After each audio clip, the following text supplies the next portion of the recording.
vamos agora avançar para a lição da segunda-feira, onde começaremos o estudo do capítulo 13 de Marcos, que tem aqui como título a lição da segunda-feira, Não Ficará Pedra sobre Pedra. Então, para lembrarmos, Jesus está ali no templo, ele observa aquela cena da mulher, da viúva pobre, depositando todos os seus recursos, e aqui o texto nos diz que, primeiro versículo do capítulo 13, ao sair do templo, ou seja, Jesus se retira. Possivelmente já no final da tarde, Jesus está saindo do templo e ele vai em direção ao Monte das Oliveiras. É só lermos aqui os versos iniciais, capítulo 13, versos 1, 2, né? E os discípulos, olhando para a estrutura maravilhosa, encantadora do templo, eles dizem, verso 1, Mestre, que pedras, que construções, que arquitetura, que coisa maravilhosa. E Jesus então disse, vocês estão vendo essas coisas?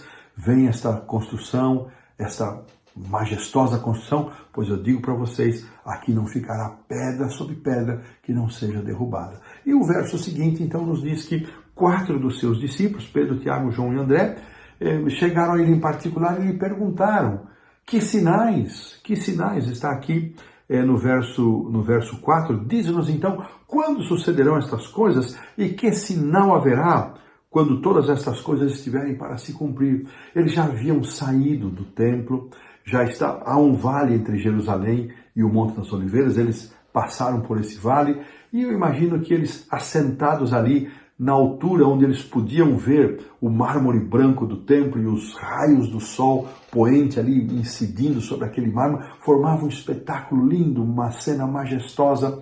Eu imagino que Jesus ali sentado com seus discípulos, ele então começa a fazer a narrativa dos sinais a partir do verso 5.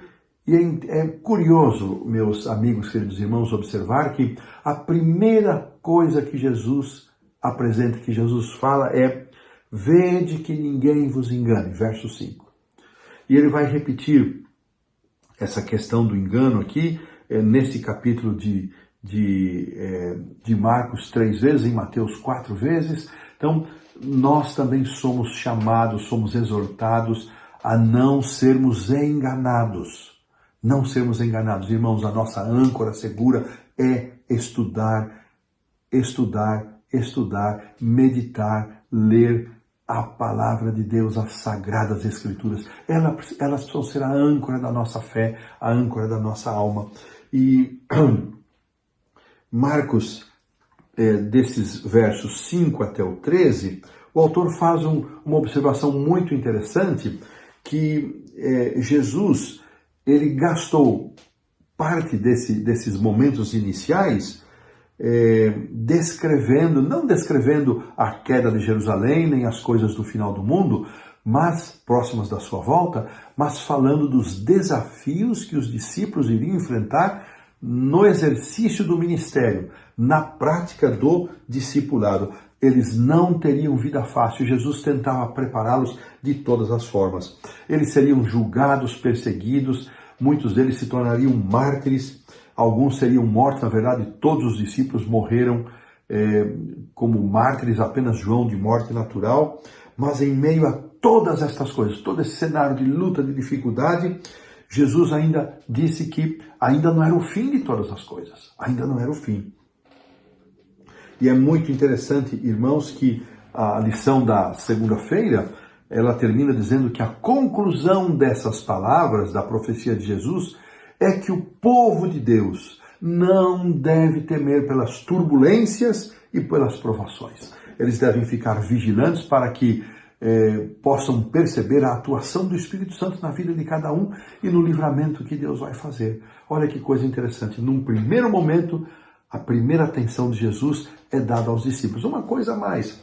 O livro Desejado de Todas as Nações, no capítulo 69, quando Ellen White vai comentar esse sermão profético, ela menciona que intencionalmente Jesus misturou os acontecimentos que eles sofreriam mais imediatamente as tribulações mais imediatas, depois da destruição de Jerusalém, que nem todos os discípulos assistiram, e com os acontecimentos relacionados à volta de Jesus. E ela explica que Jesus fez isso intencionalmente, porque se ele deixasse as coisas muito definidamente claras, isso teria produzido um grande desânimo nos discípulos.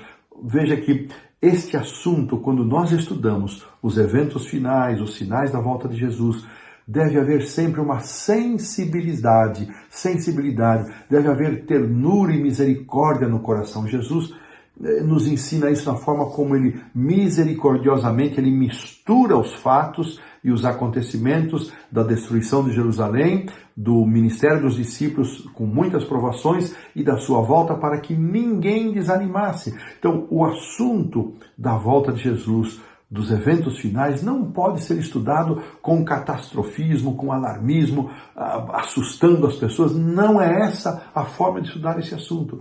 Devem ser estudados com o espírito igual ao que Jesus ensinou aos discípulos, sempre demonstrando amor, misericórdia, compaixão, porque nem todas as pessoas recebem as cenas cruéis do final da mesma maneira. Então nós temos que ter também uma palavra sensível e um cuidado especial para contar todas as coisas que vão acontecer, mas de uma forma a que produza ânimo, encorajamento e não desânimo.